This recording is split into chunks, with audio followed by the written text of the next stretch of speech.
Bonjour à tous les amis et bienvenue sur Astro pour Soi, une chaîne d'astrologie qui parle d'astro pour vous.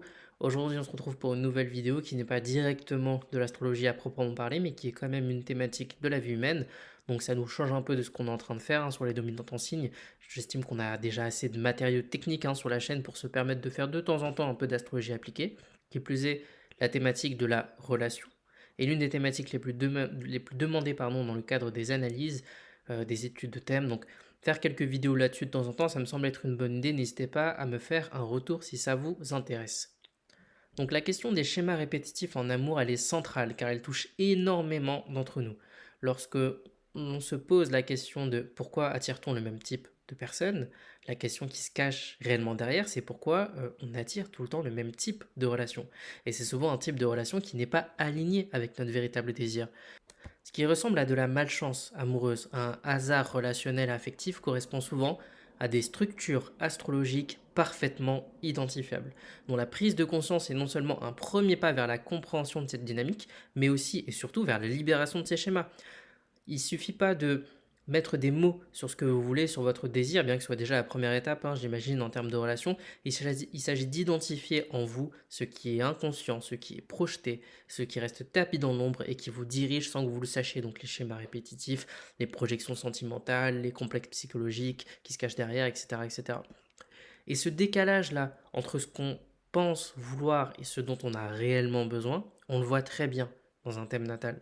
Entre Vénus, planète de l'amour, surtout planète de la vie affective exprimée, autrement dit Vénus parle chez une femme de sa manière d'exprimer l'amour, chez un homme c'est le type de charme qui est efficace sur lui.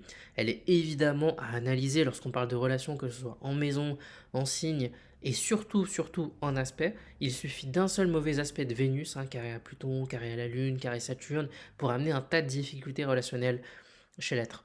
On peut aussi parler de la Lune, évidemment, qui est l'expression des besoins, l'expression le symbole de l'anima chez l'homme, du rêve, de l'imaginaire. Plus globalement, elle est corrélée à la fonction sensibilité. Hmm. Vénus nous est présentée, on va dire, dans notre rencontre, c'est une espèce d'aura. Vénus, notre fonction de charme, euh, alors que en réalité, c'est la lune avec laquelle on vit au quotidien lorsqu'on s'engage dans une relation, lorsqu'on s'engage avec son ou sa partenaire. Là encore, des mauvais aspects de la lune, ils vont être décisifs. Ils vont pas être vus directement lors de la rencontre, mais lorsqu'on va s'engager dans la relation, encore une fois, c'est là qu'on va les voir. Les complexes de sevrage, les comportements infantiles, les recherches d'images mères, etc., etc. On peut aussi parler du descendant, de la maison 7, qui va représenter le champ d'expérience des alliances, des collaborations, de l'autre, du mariage. Elle est évidemment centrale lorsqu'il s'agit des relations. Surtout si vous avez des planètes dans ces maisons-là, car son décryptage permettra de comprendre ce qui est projeté chez l'autre. Et de mettre la lumière sur le rapport ascendant-descendant. Donc vraiment cette dynamique, moi, l'autre. Qui plus est, toutes les planètes en maison 7, elles auront de fortes chances d'être évidemment opposées à l'ascendant, donc opposées à la maison 1, donc elles seront évidemment importantes puisqu'elles feront partie des facteurs du mois. On peut aussi citer encore le nœud sud, il va représenter tous les types d'expériences que je connais déjà, que j'ai vécu, dont j'ai mémoire. C'est vraiment un point karmique très particulier. C'est donc par excellence le lieu des répétitions, des schémas, des vieilles mémoires, de ce que je fais inconsciemment et qui est naturel pour moi, mais du coup qui devient enfermant. Donc là aussi, ça peut être très important à regarder le nœud sud. Enfin, on a aussi la lune noire, Lilith, qui est déjà un point plus subtil, mais pas moins important, puisque c'est le siège des peurs, des angoisses. Non identifiée, elle peut produire un malaise suffisamment fort là où elle se trouve pour pouvoir vraiment influencer les relations. Moi, j'ai vu des personnes, par exemple, avec Lilith en maison 1, qui n'arrivaient tout simplement pas à trouver l'équilibre entre moi et l'autre. Donc ça crée des phénomènes de célibat de très très longue durée, des insatisfactions dans les relations, des phénomènes de solitude. Il y avait cette espèce de, par exemple, si c'est licorne en maison 1 qui va dominer, il y a une, euh, une non-capacité, je dirais, à se mettre en contact avec l'autre car on est trop en contact, on est trop en volonté de contact avec sa propre lumière. Mais tout ça, c'est évidemment inconscient. Et vous ne pouvez pas le deviner. Voilà, il faut le voir sur le thème astral pour pouvoir comprendre le mécanisme qui se cache derrière. On peut aussi parler de la maison 8. La maison 8, c'est tout ce que la relation va faire ressurgir en nous. C'est vraiment le cœur des énergies du couple. C'est tout ce que ça va remuer, tout ce que la relation va remuer en nous, tout ce qu'on va devoir mettre sur l'autel de la transformation et de la métamorphose pour pouvoir véritablement avancer. hein. Vous rencontrez quelqu'un, c'est de l'affaire de la maison 7, mais s'engager dans la relation, c'est de l'affaire de la maison 8. Et on la sous-estime, on la regarde jamais, cette maison 8. Pourtant, elle est diablement importante lorsqu'il s'agit des relations.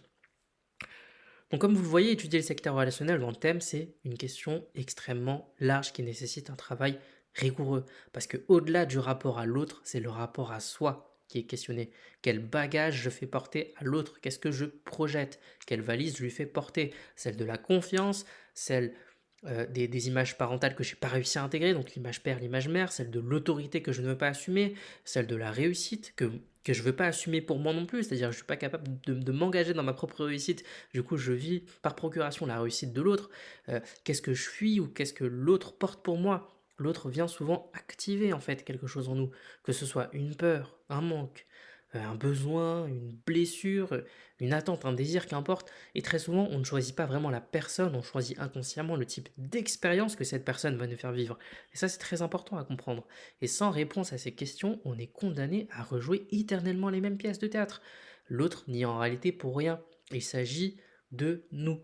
On répète les mêmes schémas, on fait qu'intervertir les acteurs, mais la pièce jouée reste la même.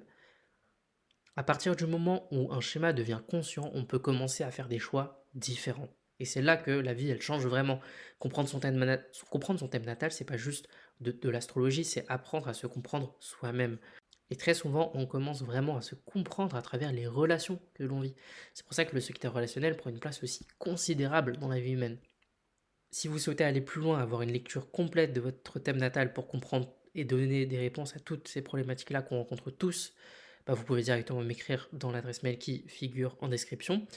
Je vous expliquerai comment se déroule l'analyse et l'accompagnement que je propose, car mon travail, ce n'est pas juste l'analyse, mais aussi comment intégrer cette analyse, hein. N'hésitez pas à lâcher un pouce bleu si la vidéo vous a plu, à mettre un commentaire, ça me fait toujours plaisir et j'y réponds avec plaisir.